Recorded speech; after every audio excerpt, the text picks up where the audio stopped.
আল্লাহর নবী সাল্লাল্লাহু আলাইহি ওয়াসাল্লামের ইরশাদ ফরমান, মানুষের মধ্যে কিছু মানুষ এমন থাকবেন যে কিয়ামতের দিন আল্লাহ রাব্বুল আলামিন তাদেরকে নূরানি চেহারা দিয়ে হাসরের ময়দানে উঠাবেন। সুবহানাল্লাহ। হাসরের ময়দানে তাদের নূরানি চেহারা থাকবে। ইন্না ওয়ুজুহাহুম লানূরুন ওয়া ইন্নাহুম লাআলা নূরিন।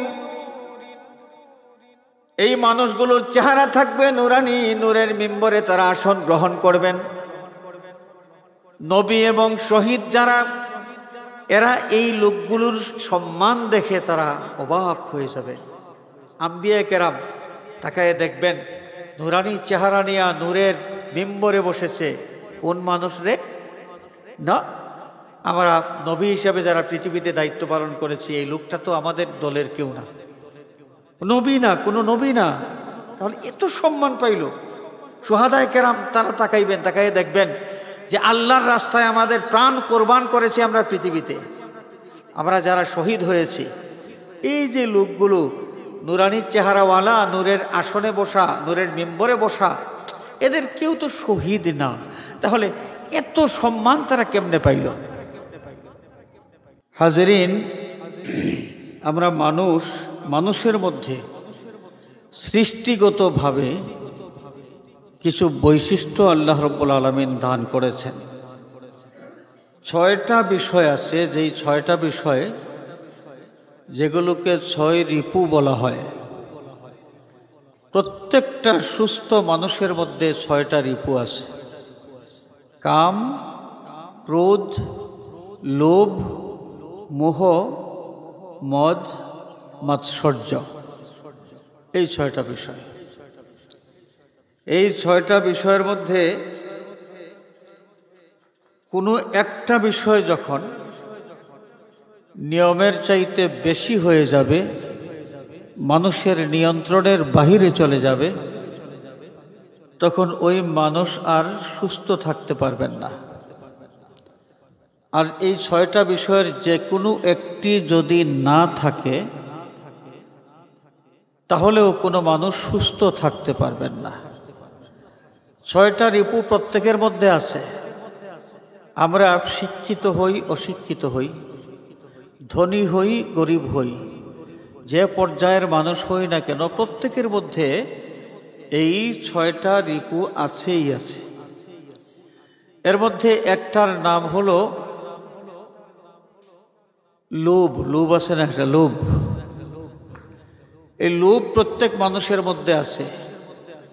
আর লোভ আছে বলেই আমরা দুনিয়ার কাজকর্ম অনেক কিছুই করতে পারি। লোভ নামক যেই বৈশিষ্ট্য, এই বৈশিষ্ট্য প্রত্যেকটা মানুষের মধ্যে থাকার কারণে একজন মানুষ জীবন ধারণ করতে গিয়ে জীবন ধারণের স্বার্থে অনেক ত্যাগ স্বীকার করতে পারেন, অনেক কষ্ট করতে পারেন। আমাদের প্রবাসী যারা আছেন, বিশেষ করে মিডল ইস্টে যারা থাকেন, প্রচণ্ড গরমের মধ্যে 8-9 ঘন্টা ডিউটি করেন, এরপরেও আরও ওভারটাইম কাজও করেন। ওভারটাইম কাজ করেন কেন? যে আরও একটু বেশি টাকা যদি ইনকাম করা যায়। এটা কেন করতে পারেন? এত প্রচণ্ড কষ্ট সহ্য করতে পারেন কেন? যে মানুষটার মধ্যে লোভ আছে, এই কারণে তিনি দুনিয়া কামাই করার জন্যে এই কাজগুলো করতে পারেন। নিয়মিত ডিউটি, এর পাশাপাশি ওভারটাইম, আরও কিছু কাজ। এই লোভ নামক এই বৈশিষ্ট্যটা যখন মানুষের নিয়ন্ত্রণের বাহিরে চলে যায়, তখনই বিভ্রাট ঘটে। মানুষ চুরি করে, ডাকাতি করে, ছিনতাই করে, অন্য মানুষের হক আত্মসাৎ করে, সুদ খায়, ঘুষ খায়, এই যত ধরনের বিষয় সব কিছুই দুনিয়া কামাই করার জন্যে। কিন্তু পদ্ধতিটা এমন, যে পদ্ধতিটা আল্লাহ রাব্বুল আলামিন গ্রহণ করেন না, নিষিদ্ধ পদ্ধতি। একজন মানুষের মধ্যে লোভটা যখন তার নিয়ন্ত্রণের বাহিরে চলে যায়, তখনই একজন মানুষ দুনিয়া কামাই করার জন্যে আল্লাহ পাক নিষেধ করা সত্ত্বেও নিষিদ্ধ পদ্ধতি অবলম্বন করতে পারে। সুদ খাওয়া কত মজার জিনিস। ব্যবসা বাণিজ্য করে লাভ করতে হলে তো অনেক কষ্ট করতে হয়। মাল আনতে হয়, দোকানে সেটিং দিতে হয়, সারাদিন বসে বসে মাল বিক্রি করা লাগে। কিন্তু সুদ এমন একটা মজার জিনিস, ওইখানে পরিশ্রম বলতে কিছুই নেই। টাকা, শুধু টাকা আর টাকা, টাকা আসতেই থাকে। এই সুদটা আল্লাহ রাব্বুল আলামিন হারাম করে দিয়েছেন। এটা কোনো মুসলমানকে ওয়াজ করে বোঝানোর কোনো দরকার নেই। প্রতিদিন 5 ওয়াক্ত নামাজ আদায় করা যেমনিভাবে ফরজ, এটা আমরা সবাই বুঝি, ওয়াজ করে বোঝানোর কোনো প্রয়োজন হয় না। সুদটাও যে হারাম, এই হারামটা ওয়াজ করে বোঝানোর কোনো প্রয়োজন হয় না। এরপরেও মুসলমান, অমুসলিমদের কথা বাদ দিলাম, মুসলমান যখন সুদের সাথে নিজেকে সম্পৃক্ত করে, সুদ খায়, চক্রহারে সুদ খায়, এই সুদখোর মানুষটা দুনিয়া কামাই করার জন্যে এত ব্যস্ত হয়ে পড়ে যে সে শুধু বুঝে টাকা আর টাকা, তার আয় রোজগার আরও বাড়ুক, আরও বাড়ুক, আরও বাড়ুক। এই পদ্ধতিটা হালাল না হারাম ওইদিকে চিন্তা করার কোনো সময় নেই। পদ্ধতিটা হালাল না হারাম ওইটা চিন্তা করার কোনো সময় নাই। হারামের দিকে যাইতে পারে একজন মানুষ তখনই যখন লোভ নামক এই বৈশিষ্ট্য তার মধ্যে নিয়ন্ত্রণের বাহিরে চলে যায়, সেইটা নিয়ন্ত্রণ করতে পারে না। ঠিক এমনিভাবে মানুষের মধ্যে রাগ আছে কি নেই? রাগ, যেটাকে ওই যে 6টা রিপুর একটা হলো ক্রোধ। ক্রোধ মানে রাগ। আমরা যখন দেখি যে একজন শক্তিশালী মানুষ দুর্বল একটা মানুষের উপর আক্রমণ করে, তখন আমাদের কাছে খারাপ লাগে যে লোকটা অন্যায় করতেছে, জুলুম করতেছে। আমরা প্রতিবাদ করি, শক্তি প্রয়োগ করে জালিমকে আটকানোর চেষ্টা করি, অথবা অন্ততপক্ষে জবান দিয়ে প্রতিবাদ করি, তাকে বাধা দেওয়ার চেষ্টা করি। এই যে অন্যায় দেখার পর আমাদের খারাপ লাগে এবং আমরা প্রতিরোধ করার জন্যে উদ্বুদ্ধ হই, এটা কি কারণে? যে প্রত্যেকটা মানুষের মধ্যে ক্রোধ নামক একটা বৈশিষ্ট্য আছে। এই ক্রোধটা আছে বলেই অন্যায় দেখলে আমরা সহ্য করতে পারি না, অন্যায়ের প্রতিবাদ করি, জালিমের জুলুম দেখলে আমরা প্রতিবাদ করি। আবার এই ক্রোধটা, এই রাগটা যখন মানুষের নিয়ন্ত্রণের বাহিরে চলে যায়, তখনই এই ধরনের অনেক মানুষকে বলতে শোনা যায়, হুজুর রাগের মাথায় আমি কি বলেছি বুঝতে পারি নাই, রাগের মাথায় আমি 3 তালাক বলে ফেলেছি। এই ধরনের ঘটনা ঘটে। রাগ যখন কন্ট্রোলের মধ্যে না থাকে, একজন মানুষ যখন ক্রোধকে নিয়ন্ত্রণ করতে না পারেন, তখনই বিভ্রম হয়ে যায়, তখনই বিভ্রান্তি হয়ে যায়, অনাকাঙ্ক্ষিত ঘটনা ঘটে যায়। প্রচণ্ড রাগের কারণে একজন মানুষ আরেকজন মানুষের উপর জুলুম করে ফেলতে পারে। প্রচণ্ড রাগের কারণে একজন মানুষ তার স্ত্রীর সাথে তার মধুর যে দাম্পত্য সম্পর্ক, সেই দাম্পত্য সম্পর্কটা ছিন্ন করতে পারে। প্রচণ্ড রাগের কারণে একজন মানুষ একজন মুরব্বির সাথে বেয়াদবি করতে পারে। প্রচণ্ড রাগের কারণে একজন মানুষ যে কোনো অন্যায় কাজ করে ফেলতে পারে। এই রাগ যখন নিয়ন্ত্রণের বাহিরে চলে যায়, তখনই রাগটা হয়ে যায় আমাদের জন্য সর্বনাশের কারণ। হাজিরিন, তেমনিভাবে যে মোহ, 6টা রিপুর মধ্যে একটা হলো মোহ। মোহ মানে মহব্বত, কিতাবের ভাষায়, কোরআন হাদিসের ভাষায় যাকে বলা হয় মহব্বত। প্রত্যেকটা মানুষের মধ্যে এই মহব্বতের গুণ আছে। এই মহব্বতের এই বৈশিষ্ট্য দিয়া আল্লাহ রাব্বুল আলামিন সকল মানুষকে সৃষ্টি করেছেন।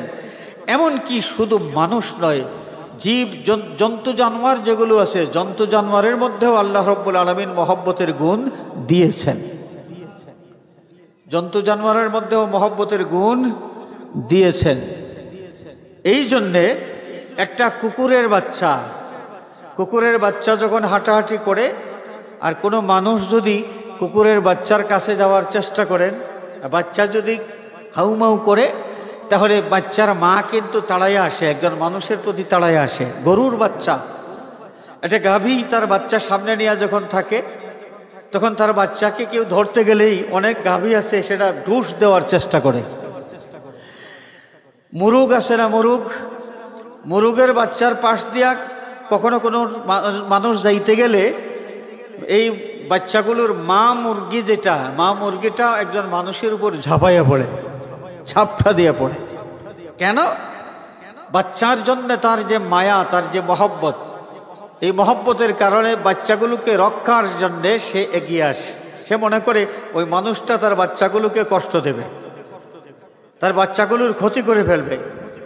এই কারণে বাচ্চার মায়ায় সে একজন মানুষের উপর ঝাঁপিয়ে পড়ে। হাজরিনে কেরাম, একটা পাখি, সেই পাখিটা তার বাচ্চার যে মায়া রাখে বাচ্চার জন্যে। দেখেন, আবু দাউদ শরীফের হাদিস, একজন সাহাবী রাসূলুল্লাহ সাল্লাল্লাহু আলাইহি ওয়াসাল্লামের মাহফিলে রওনা দিয়েছেন। তো যাওয়ার পথে রাস্তার কিনারে হঠাৎ করে পাখির বাচ্চার চিউ চিউ শব্দ শুনলেন। চিউ চিউ শব্দ শোনার পরে তিনি এদিক সেদিক তাকাইলেন, পাখির বাচ্চার আওয়াজ কোথা থেকে আসে। তাকায় দেখলেন রাস্তার পাশেই একটা গাছ, গাছের মধ্যে পাখির বাসা দেখা যায় এবং ওই বাসার থেকে পাখির বাচ্চার চিউ চিউ শব্দ হচ্ছে। এই সাহাবী তৎক্ষণাৎ ওই গাছ থেকে, ওই যে পাখির বাসার থেকে তিনি পাখির বাচ্চা ধরে ফেললেন। বাচ্চা ধরে তিনি আবার বাচ্চাগুলো সহ নবীজি সাল্লাল্লাহু আলাইহি ওয়াসাল্লামের মাহফিলের দিকে রওনা দিলেন। কিছু দূর যাওয়ার পরে ওই মা পাখিটা সাহাবীর মাথার উপর চক্কর দেওয়া শুরু করলো। এমনভাবে চক্কর দেওয়া শুরু করলো যেন তার এই সাহাবীর মাথার উপর ঝাপটা দিয়ে পড়ে যাবে, এই একটা অবস্থা। সাহাবী চিন্তা করলেন, তাইলে তো এই মা পাখিটাকেও ধরার একটা সুযোগ আছে। এগুলো করতেছে এই মা পাখি তার বাচ্চার মায়ায়। তাহলে বাচ্চাগুলোকে যদি আমি ওইখানে রাখি, মাটিতে যদি রাখি, তাহলে বাচ্চাগুলোর উপর ঝাঁপ দিয়ে পড়বে এই মা পাখি এবং তখনই এই মা পাখিটাকে ধরতে পারবো। তিনি এই কৌশলটা করলেন। সাহাবী মাটির মধ্যে বাচ্চাগুলো রাখলেন, একটু সরে দাঁড়ালেন এবং সেই মা পাখিটা তখন ঝাঁপ দিয়া বাচ্চাগুলোর উপর এসে পড়ল। সুবহানাল্লাহ। যখনই বাচ্চাগুলোকে তার ডানার নিচে রেখে সে হেফাজতের জন্য এখানে ঝাঁপ দিয়েছে, তখনই সাহাবী এই পাখি এবং পাখির বাচ্চা সবগুলোকে একসাথে ধরে ফেললেন। এগুলোকে ধরে তিনি রওনা করলেন আল্লাহর নবী সাল্লাল্লাহু আলাইহি ওয়াসাল্লামের মহফিলে হাজির হলেন, পিছনের দিকে বসলেন। হঠাৎ করে এই বাচ্চাগুলো চিউ চিউ শব্দ করলো। নবীজি এই শব্দ শোনার পর প্রশ্ন করলেন, পাখির বাচ্চার আওয়াজ কোথা থেকে আসলো? সাহাবী দাঁড়ায় গেলেন, ইয়া রাসূলুল্লাহ, পাখির বাচ্চা আমার সাথে। পাখির বাচ্চা তুমি কিভাবে পেয়েছো? সাহাবী ঘটনার বর্ণনা দিলেন, কিভাবে বাচ্চাগুলোকে ধরলেন আর বাচ্চার মাকে কিভাবে ধরলেন। সব বর্ণনা শোনার পরে রহমাতুল লিল আলামিন নবী তার মায়া লাগলো। সুবহানাল্লাহ। আল্লাহর নবী সাল্লাল্লাহু আলাইহি ওয়াসাল্লাম সাথে সাথে হুকুম দিলেন, আমার সাহাবীরে আর একটা মুহূর্ত তুমি দেরি করতে পারবে না, এই বাচ্চাগুলোকে তুমি নিয়ে যাও। যে বাসা থেকে বাচ্চাগুলো ধরে এনেছো ওই বাসার মধ্যে বাচ্চাগুলোকে রেখে আসো এবং মা পাখিটাকেও ছেড়ে দাও। আমরা কি বুঝলাম? এই যে মায়ার যে গুণ আল্লাহ রাব্বুল আলামিন একটা ছোট্ট পাখির মধ্যেও দিয়েছেন। এই গুণ কতটুকু, পরিমাণ কত! আল্লাহ রাব্বুল আলামিন মায়ার গুণকে 100 ভাগে ভাগ করেছেন। 100 ভাগে ভাগ করার পর মাত্র 1 ভাগ গোটা সৃষ্টিকুলের যত জীব জন্তু, যত মানুষ, সকলের মধ্যে দান করেছেন। সকলের মধ্যে দান করেছেন। এই 1 ভাগ মায়ার সামান্যতম একটা অংশ পাওয়ার পর একটা মা পাখি তার বাচ্চাগুলোকে রক্ষার জন্য নিজে যে শিকারীর হাতে ধরা পড়বে এটা সে চিন্তা করে নাই, নিজের প্রাণের মায়া বাদ দিয়া বাচ্চাগুলোকে রক্ষা করার চেষ্টা করেছে। হাজিরিন, মানুষের মধ্যে আল্লাহ রাব্বুল আলামিন এই মায়ার গুণ দান করেছেন। মানুষের মধ্যেও আছে। মানুষের আরবি শব্দ যেটা, সেটা হলো ইনসান। ইনসানকে ইনসান কেন বলা হয়? ইনসানকে ইনসান বলা হয় কারণ আনাসুন থেকে ইনসানুন। আনাস হলো হৃদয়ের টান, অন্তরের টান, একজনের প্রতি আর একজনের আন্তরিক মায়া মহব্বত। সৃষ্টিগতভাবে একজন মানুষের প্রতি আরেকজন মানুষের টান, মহব্বত, এটা দিয়া আল্লাহ পাক প্রত্যেকটা মানুষকে সৃষ্টি করেছেন। এর মধ্যে মহব্বতের কিছু বেশ কম আছে।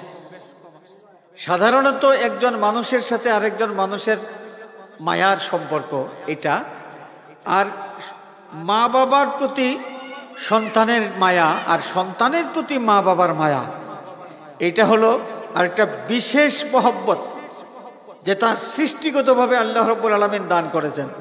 একজন মা যদি পাগলও হয়, মাথায় কাজ করে না, একজন মা মানসিকভাবে অসুস্থ, দুনিয়ার কিছুই বুঝেন না, কিন্তু নিজের বাচ্চা যখনই কোনো কষ্টের মধ্যে পড়ে যায় তখন ঠিকই এই বাচ্চাকে কষ্ট থেকে বাঁচানোর জন্যে মা, অসুস্থ মা, মানসিকভাবে অসুস্থ মা তার বাচ্চাটাকে কষ্ট থেকে বাঁচানোর জন্যে বুকের সাথে জড়ায় ধরেন, কষ্ট পাইতে দেন না। এটা সৃষ্টিগত একটা বিষয়। আল্লাহ রাব্বুল আলামিন এই মায়াটা প্রত্যেকটা মাকে দান করেছেন। মহব্বতের গুণ আমাদের সকলের মধ্যে আছে, কিন্তু এই মহব্বতের গুণটা সবাই কিন্তু সমানভাবে কাজে লাগাইতে পারি না। যেমনিভাবে টাকা পয়সা আল্লাহ রাব্বুল আলামিন সব যাদেরকে দান করেছেন, সব মানুষ টাকা পয়সা সমানভাবে কাজে লাগাইতে পারে না। কিছু মানুষ টাকা পয়সার মালিক হওয়ার পর চিন্তা করেন যে আমার এই টাকা খরচ করে এমন একটা কাজ আমি করতে চাই যে কাজের ফল আমি কবরে যাওয়ার পরে ভোগ করতে পারবো, যে কাজের ফল আমি আখিরাতে ভোগ করতে পারবো। এই সমস্ত মানুষ ভালো ভালো কাজ করতে উদ্যোগী হন। টাকা আছে, ভালো কাজ করবেন, মসজিদের মিনারা তৈরি হবে, মসজিদের টাইলস লাগানো হবে, রাস্তার কাজ করা হবে, রাস্তার কাজে টাকা খরচ লাগে, তিনি সদকায়ে জারিয়া টাকা পয়সা খরচ করতেছেন। তার ইচ্ছা যে তিনি এই টাকা খরচ করার মাধ্যমে আল্লাহর পক্ষ থেকে কিছু পাইতে চান, যেটা তার কবরে যাওয়ার পরে কাজে লাগবে, হাসরে কাজে লাগবে। আবার কিছু টাকাওয়ালা মানুষ, প্রচুর টাকা পয়সার মালিক, মাথার মধ্যে ধান্দা আছে। কিসের ধান্দা? অনেক সময় দেখা যাবে যে বিশিষ্ট ধনী একজন মানুষ, এই যে শুকনা মৌসুম, এখন শুকনা মৌসুমে লন্ডনের বাসিন্দা অথবা আমেরিকার বাসিন্দা অনেক টাকা পয়সা নিয়ে বাংলাদেশে আসেন এবং বিরাট ষাঁড়ের লড়াই এর আয়োজন করার জন্যে 10 লক্ষ, 20 লক্ষ, 25 লক্ষ টাকা ইনভেস্ট করেন। ধনী মানুষ, এক ধনী ব্যক্তি তার টাকা মসজিদ তৈরির কাজে ব্যবহার করতেছেন, সদকায়ে জারিয়া একটা ভালো কাজে ব্যবহার করতেছেন, আর আরেক টাকাওয়ালা মানুষ তার টাকাটা খরচ করতেছেন এমন কাজে, যেই কাজ করলে টাকা যিনি দান করেছেন তাকে টাকাওয়ালা যেই মহান সত্তা বানিয়েছেন সেই মহান আল্লাহ নারাজ হয়ে যান, বেজার হয়ে যান। হাজিরিন, দিলে আমরা কি বুঝলাম? সকল টাকাওয়ালা মানুষ সমানভাবে তার টাকার ব্যবহার করতে পারে না।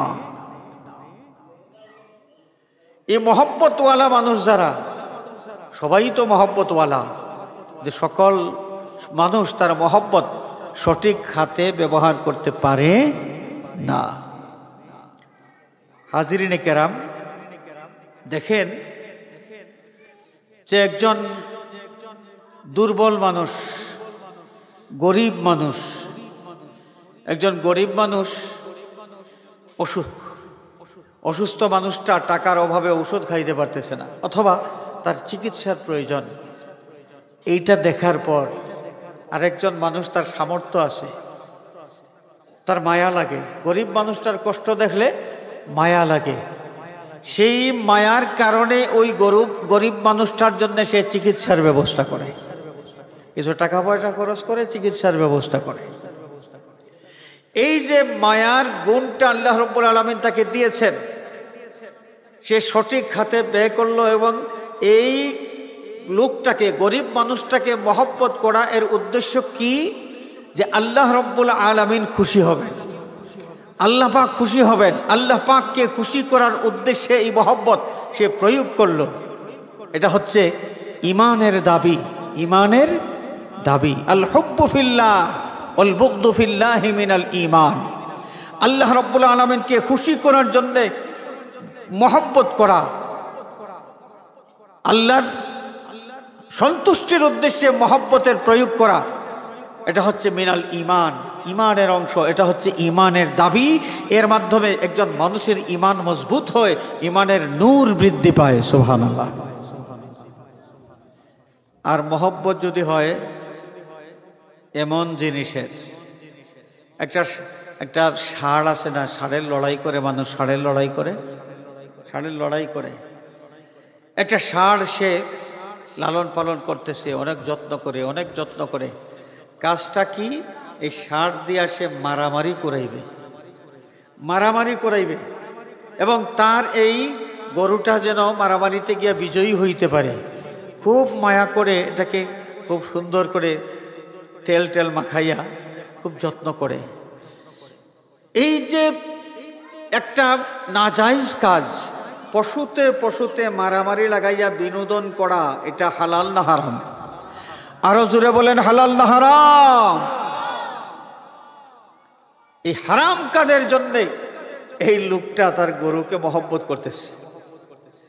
হাজিরিনে কেরাম, পশুতে মারামারি লাগাইয়া আশরাফুল মাখলুকাত মানুষ বিনোদন করে, এর চাইতে বেহায়ামি, এর চাইতে লজ্জাজনক আর কিছুই হইতে পারে না।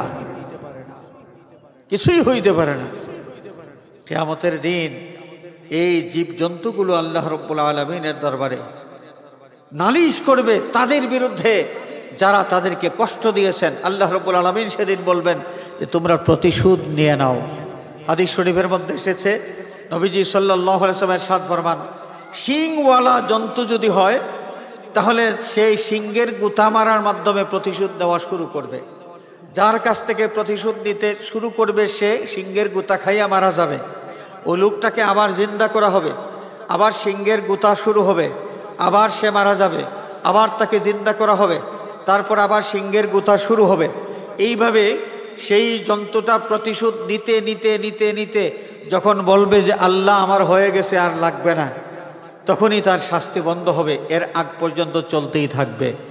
আশরাফুল মাখলুকাত মানুষ আমরা কিয়ামতের দিন হাসরের ময়দানে জনসমুদ্রে আমরা একটা চতুষ্পদ জন্তুর শিংয়ের গুতা খাইতে চাই। এটা মনে করবেন না যে দুনিয়ার শিংয়ের গুতা, ওইটা আখেরাতের শিংয়ের গুতা, ওইটার পাওয়ার কিন্তু অনেক বেশি। আল্লাহর পক্ষ থেকে শাস্তি হিসাবে সেই শিংয়ের গুতা আসবে।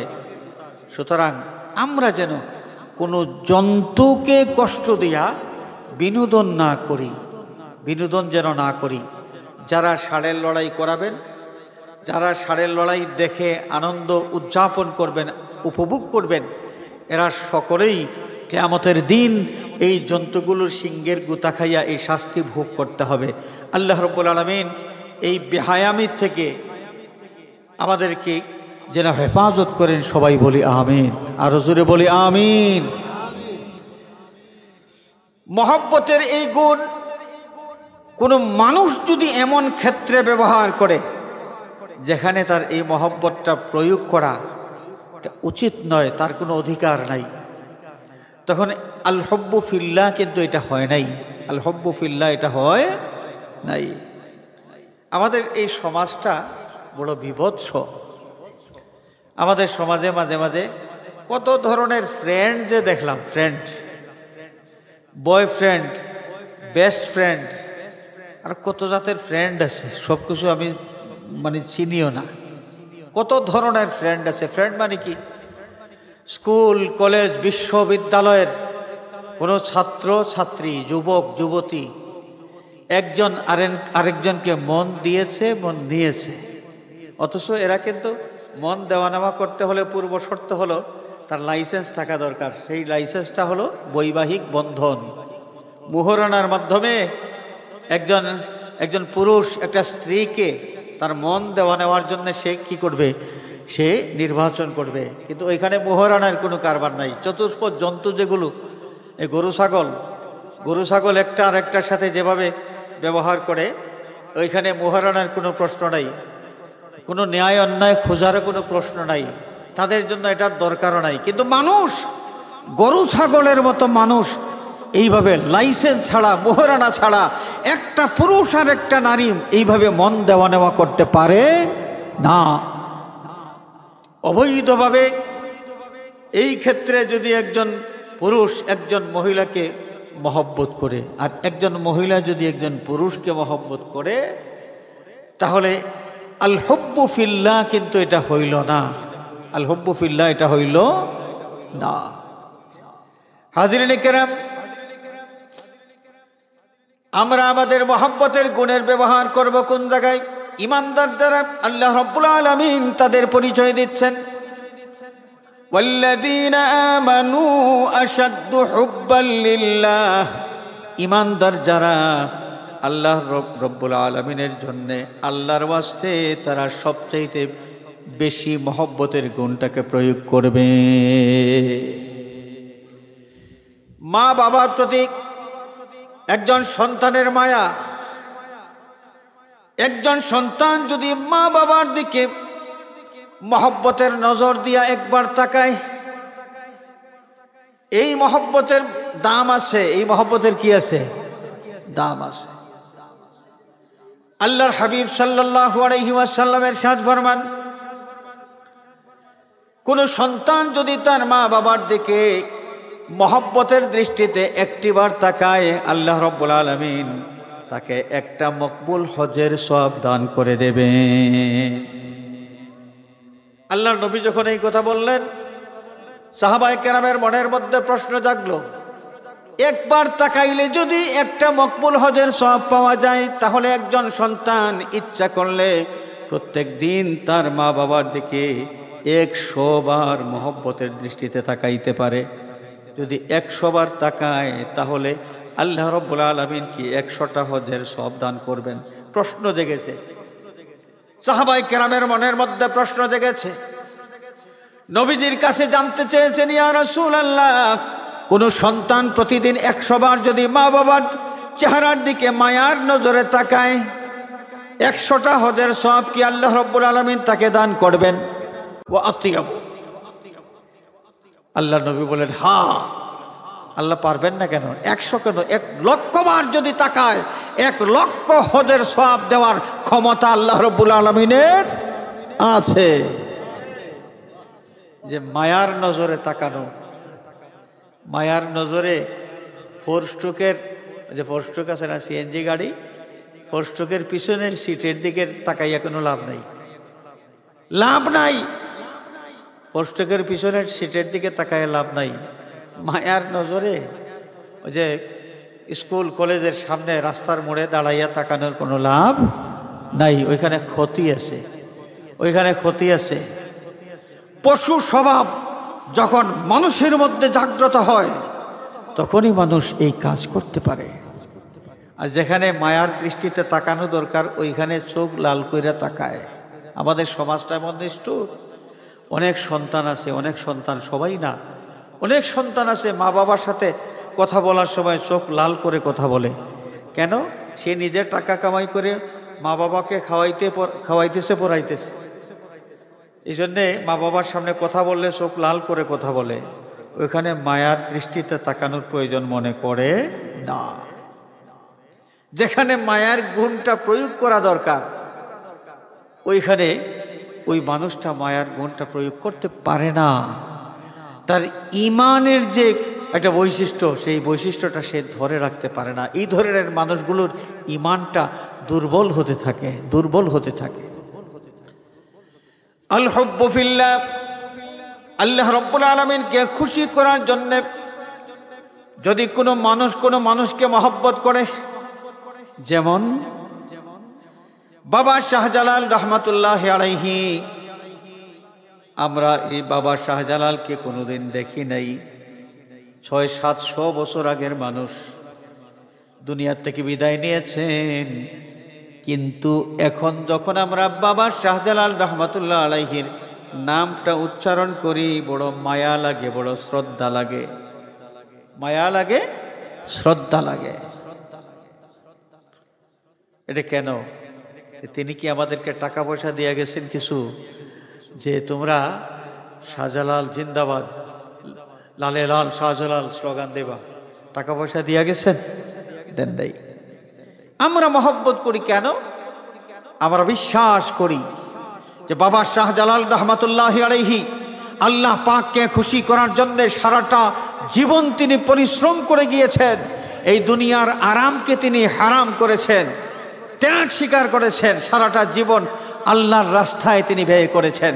সুতরাং আল্লাহর সাথে তার মহব্বতের সম্পর্ক আছে। তো আল্লাহর সাথে যার মহব্বতের সম্পর্ক আছে তাকে যদি আমরা মহব্বত করি, আল্লাহ রাব্বুল আলামিন আমাদেরকে মহব্বত করবেন। এই আশায় আমরা বাবা শাহজালাল রহমাতুল্লাহ আলাইহিকে মহব্বত করি। এটা হচ্ছে আল হুব্বু ফিল্লাহ, আল হুব্বু ফিল্লাহ, আল্লাহর ওয়াস্তে মহব্বত, আল্লাহর ওয়াস্তে মহব্বত। আল্লামা ফুলতলি সাহেব কিবলা রহমাতুল্লাহ আলাইহি বাংলাদেশের এক প্রান্তে তার বাড়ি। আমাদের আত্মীয়তার সম্পর্ক নাই, রক্তের কোনো সম্পর্ক নাই, লেনদেনের কোনো সম্পর্ক নাই, এরপরেও মহব্বত আছে কি নাই? আমরা মহব্বত করি, আমাদের অন্তরের মধ্যে আল্লাহর ওলির মহব্বত আছে, ভালোবাসা আছে। কেন?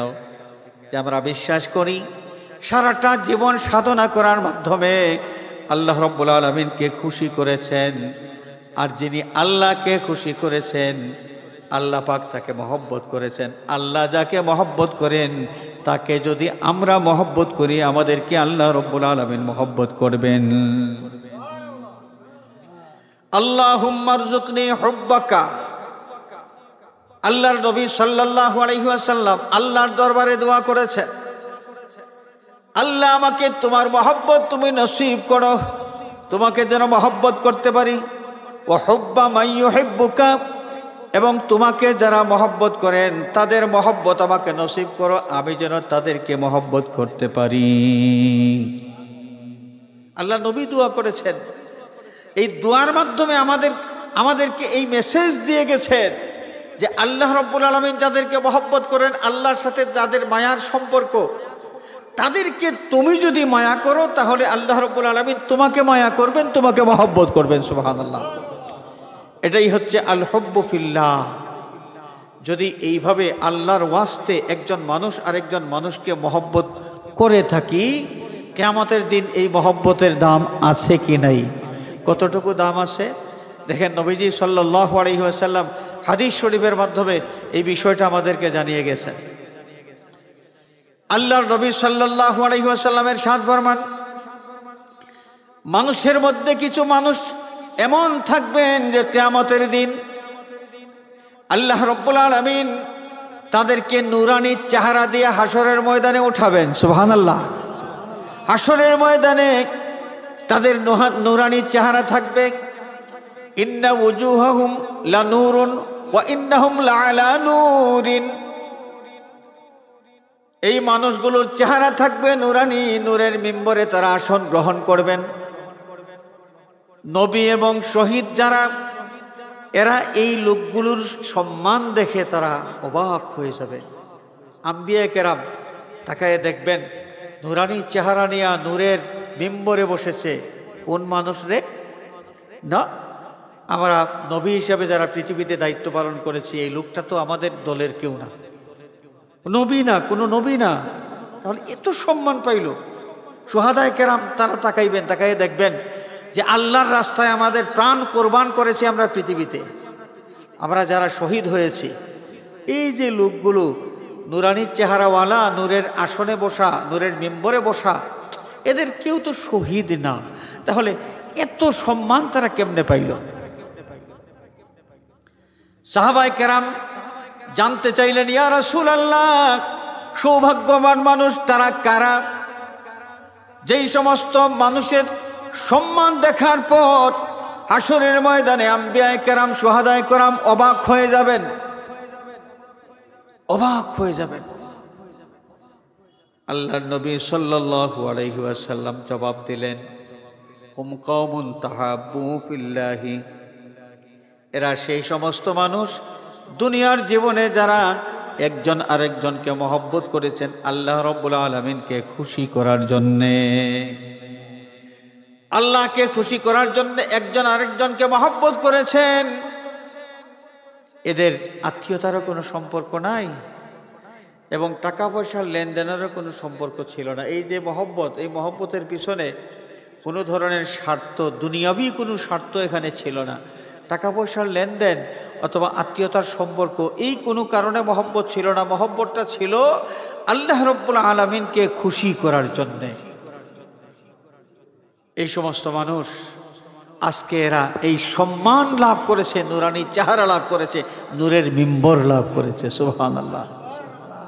আমরা এই সম্মানটা হাসরের ময়দানে পাইলে ভালো হয় না? এই সম্মান আমরা চাই কি চাই না?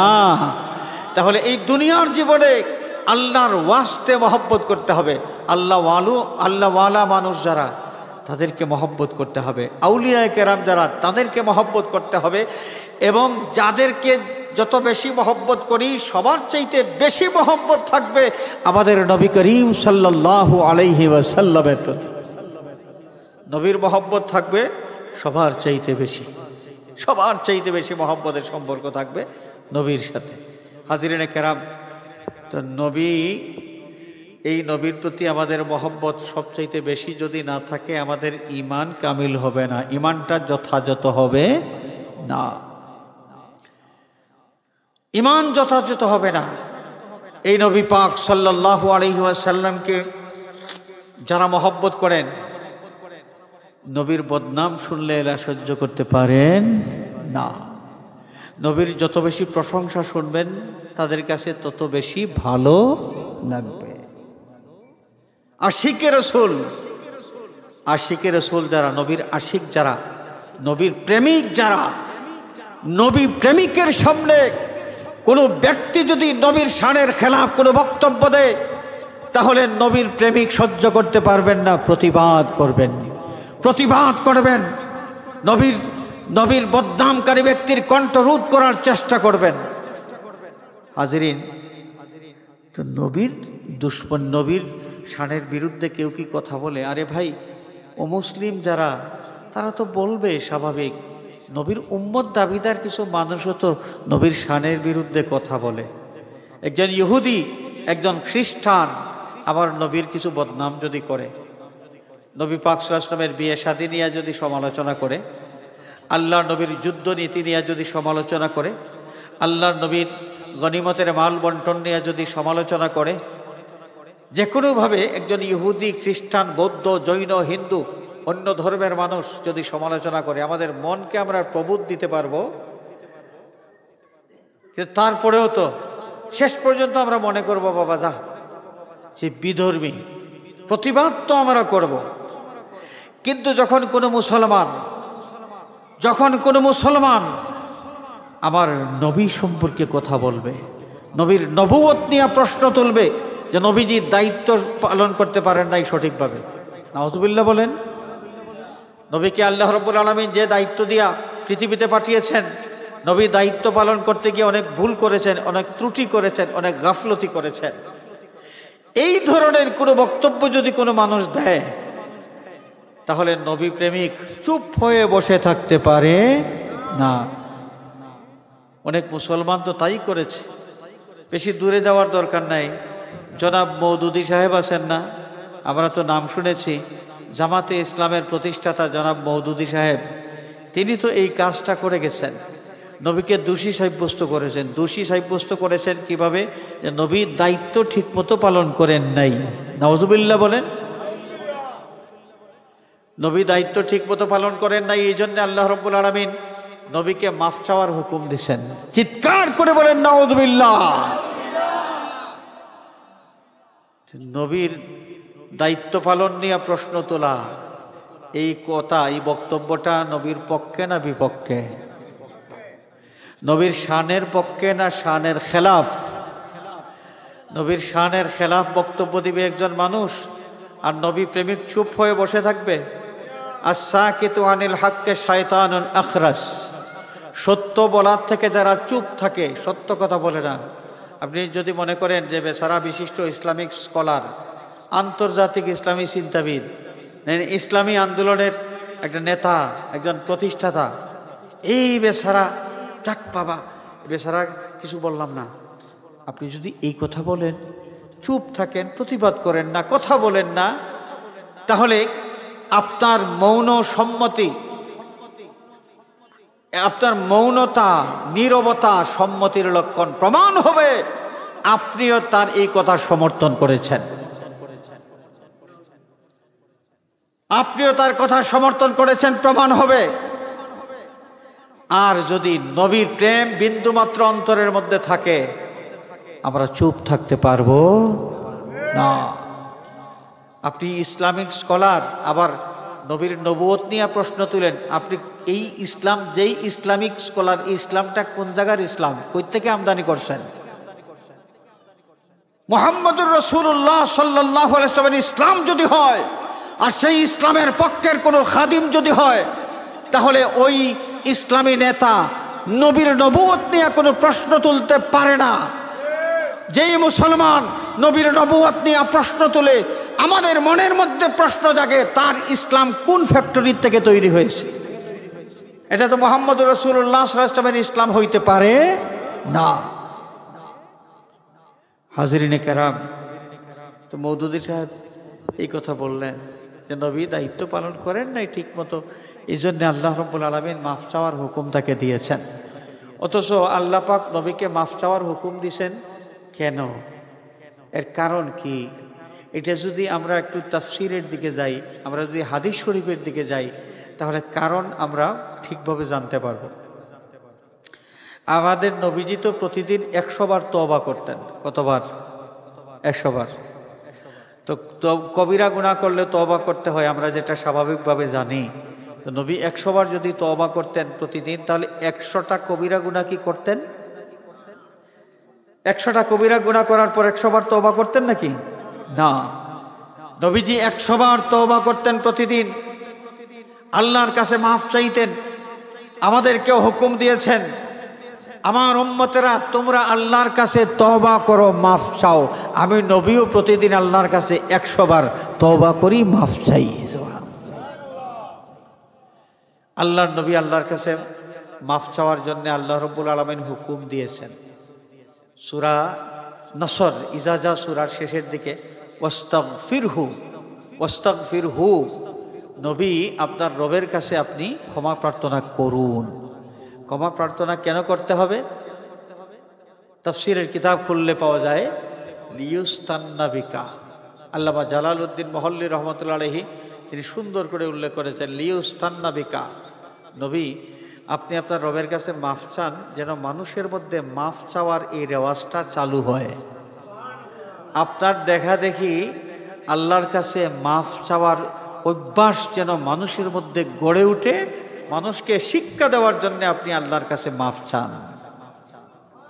আর হাদিস শরীফের মধ্যে এসেছে, নবী করিম সাল্লাল্লাহু আলাইহি ওয়াসাল্লাম আল্লাহ রাব্বুল আলামিনের শুকরিয়া আদায় করার জন্য আল্লাহর কাছে মাফ চাইতেন। সুবহানাল্লাহ বলেন। মওদুদী সাহেব বলেছেন, গুনাহ করার কারণে, নবুয়তির দায়িত্ব ঠিকভাবে পালন না করার কারণে মাফ চাওয়ার হুকুম দিয়েছেন আল্লাহ। নাউযুবিল্লাহি মিন যালিক। এই বক্তব্য কি আমরা মানতে পারি? মওদুদী সাহেব যদি আল্লাহর নবীর নবুয়ত নিয়ে প্রশ্ন তোলেন, তাহলে তার সাথে আমরা থাকতে পারি, তার দলে যাইতে পারি, কোনোভাবে তার দলকে সমর্থন করতে পারি না। ওইটা করলে আমাদের ঈমান থাকবে না, বেঈমান হওয়া লাগবে। আমাদের ঈমান নিয়ে দুনিয়া থেকে আমরা বিদায় হতে পারবো না। তো যাই হোক, আমার কথা আমি আর সামনে নিয়ে গেলাম না, শেষ করতে চাই একটি কথা বলে, ওয়াল্লাযীনা আমানু আশাদ্দু হুব্বাল লিল্লাহ। ঈমানদার যারা, তাদের মধ্যে যে মহব্বতের গুণ আছে, এই মহব্বতের গুণটা তারা কাজে লাগাবে, প্রয়োগ করবে আল্লাহর ওয়াস্তে, আল্লাহ রাব্বুল আলামিনকে খুশি করার জন্যে। আল্লাহ রাব্বুল আলামিন আমাদের সকলকে এই মহব্বতের গুণটা সঠিক হাতে কাজে লাগানোর তৌফিক যেন দান করেন। সবাই বলি আমিন।